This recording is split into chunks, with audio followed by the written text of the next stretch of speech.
Esto te interesa. Estos son unos tips importantes. Así es, y yo quiero agradecer que está con nosotros el contador público Miguel Ángel Silva Pedrosa. Él es integrante de la Comisión Técnica de Seguridad Social del Colegio de Contadores Públicos de México. Y contador Miguel Ángel, gracias por estar con nosotros. ¿Cómo estás? Muy buenas tardes. Hola Javier, muy buenas tardes. Saludos.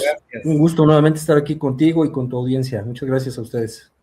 No, te agradezco. Y bueno, sobre todo para platicar de un tema fundamental, sobre todo en el tema de las pensiones, de los pensionados, y que hoy pues estamos viendo cómo el gasto sigue creciendo por arriba de otros rubros y bueno, hay saber cuáles son estos riesgos que existe en esta situación y sobre todo hacia dónde debe enfocarse algún tipo de estrategia. Es correcto, como bien lo señalas, en los últimos años el gasto que el Estado ejerce para el pago de pensiones crece y esto no tiene marcha atrás. De hecho, es una tendencia normal, natural, aquí en México y en cualquier otro país que tenga un sistema pensionario para aquellas personas que ya cumpliendo los requisitos que establece la ley, accedan a ese beneficio después de haber tenido ya toda una trayectoria laboral. Hay tres indicadores base que hay que tomar muy en cuenta para esto. Uno es el envejecimiento poblacional, que eso no lo podemos detener. El otro es la expectativa de vida, es decir, vivimos ya más años que hace 30 o 40 años. Y el otro, que va combinado con estos dos, es el que llamamos todavía bono demográfico o dividendo demográfico, es decir, los nacimientos de personas en relación con ese envejecimiento y esa expectativa de vida. Entonces, estas variables han cambiado ya desde hace cuando menos 4 décadas. Entonces, ¿qué riesgos hay? ¿Hacia dónde nos lleva toda esta combinación de estas variables?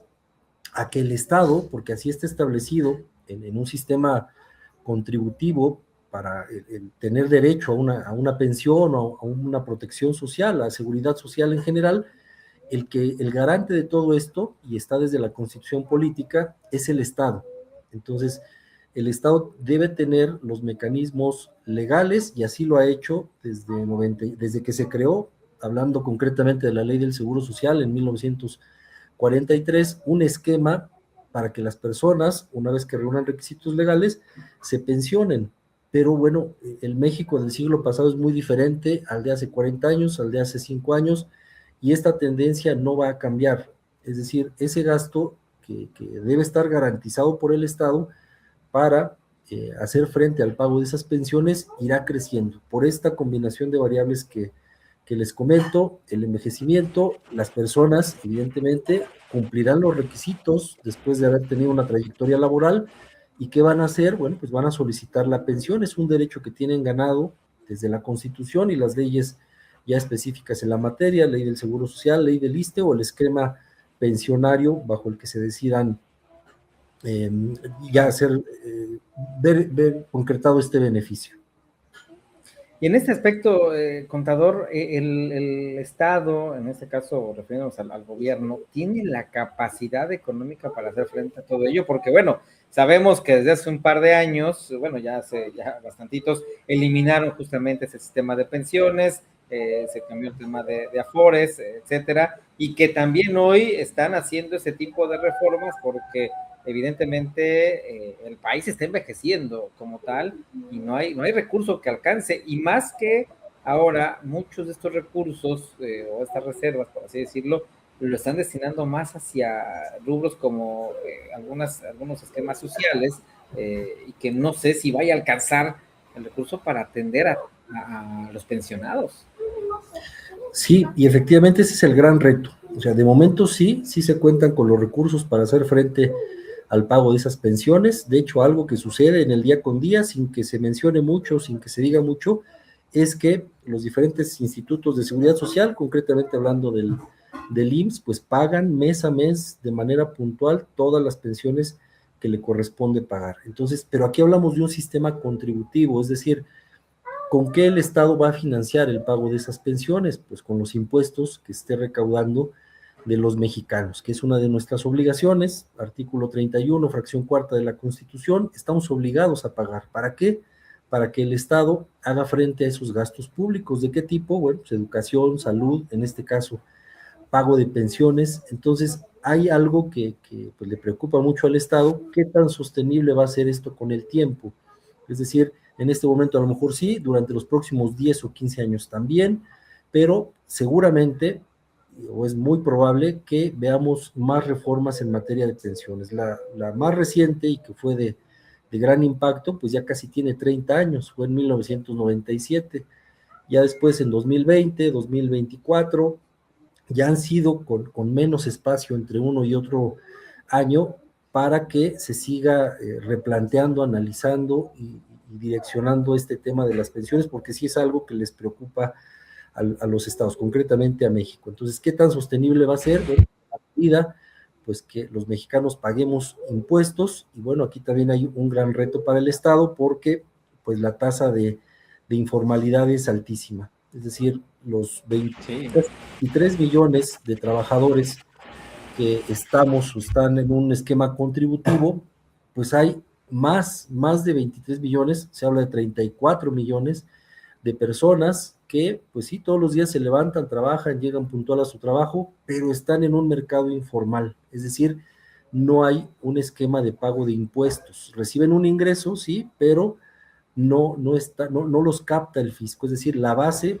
de contribuyentes con la que se financia no solo las pensiones, el gasto en seguridad social, en educación o cualquier otro que haga el Estado, pues reciben los recursos de ahí. Entonces, si hablamos de trabajadores, casi 23 millones que aportan y pagan impuestos y también a un esquema de seguridad social, pero hay 34.1 millones que no tienen un esquema ni de seguridad social o incluso de pago de impuestos. Entonces, sí es un gran reto para el Estado, no solo tener los recursos, sino también ir a la raíz o al origen de todo esto, es decir, que haya más contribuyentes que estén pagando impuestos, pues para que finalmente todos tengamos acceso a eso que en algún momento nos va a llegar. Y la otra que comentabas del destino de los recursos, algunos esquemas no contributivos, ayudas sociales, subsidios a personas que, cumpliendo sobre todo un requisito de edad, puedan tener acceso al pago de esta pensión, entre comillas,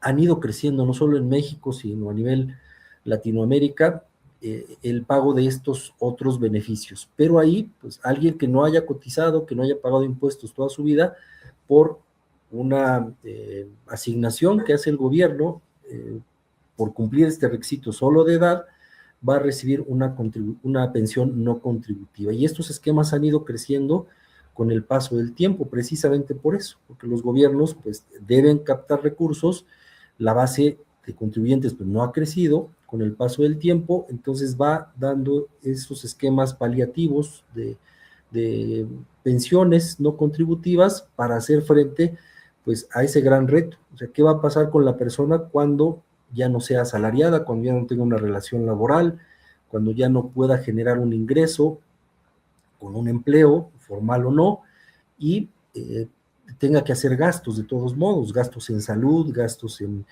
vivienda, en alimento, en vestido? Entonces, sí es un gran tema para el Estado mexicano. Sí, sí, sobre todo porque, según recuerdo, con Miguel Ángel, y ahorita seguramente me podrá desmentirlo o no, el esquema de que algunas de estas pensiones también siguen siendo heredadas y hay quienes siguen cobrando pues esto y finalmente el Estado nunca termina de seguir aportando, ¿no? Entre ello y bueno, el reto que hoy hay. Y ahorita también me lleva a otra situación. Hoy vemos hay un conflicto magisterial en donde justo es parte de lo que están pidiendo los maestros, este esquema de pensiones, y habría que ver si realmente se puede sostener para lograr acabar con ello, que finalmente pues es parte de lo que están hoy en esta discusión justamente con las autoridades. Así es, recordemos, y lo platicaba hace unos minutos, los esquemas de hace 30 o 40 años para acceso a una pensión tenían como base un esquema solidario, es decir, todos aportaban para las pensiones de quienes llegaban a la edad, cumplían requisitos y se pensionaban. Entonces podía haber personas que trabajaban 20, 25, 30 años y cobraban incluso más años de los que estuvieron aportando para financiar su pensión, pero era otra realidad económica, social, política en el país. Entonces, si una persona trabajaba 25 años, a lo mejor vivía 70, 80, 90, Entonces recibía un ingreso como jubilado ya, como pensionado, de mayor cantidad que cuando estuvo trabajando como trabajador en activo. Esos esquemas sobre una base solidaria, pues evidentemente tienen todos los beneficios para el trabajador, pero no atienden a una realidad que se está viviendo no solo en México, sino en el mundo, que ya vivimos más tiempo. El gran reto, repito, para los estados, no solo el mexicano, es evidentemente ampliar esa base de contribuyentes. Y solo así yo veo que pudiera ser una de las salidas para que se tengan mayores recursos, que evidentemente las pensiones sean de los montos que a los que cada uno aspiramos, llegado a ese momento, pero sí esos esquemas sobre bases solidarias con el tiempo son poco sostenibles. Trabajar 20 años y recibir 40 o 50 años un ingreso ya como pensionado, pues evidentemente no hay estado, no hay ingreso que lo pueda sostener. Sí, que lo pueda soportar. Pues con todo, Miguel Ángel, como siempre, te agradezco mucho este panorama que nos das en relación a ello. Y bueno, también pues la sugerencia al gobierno de México, en este caso, a los gobiernos, para que tomen este tipo de acción y que de algún modo se pueda aterrizar. Como siempre, contador, muchas gracias y que tengas una excelente tarde. A ti, Javier, igualmente, un saludarte, hasta luego. Te mando un abrazo. Bien, pues ahí está también esta circunstancia que por supuesto se lo estaremos compartiendo a través de nuestras redes sociales.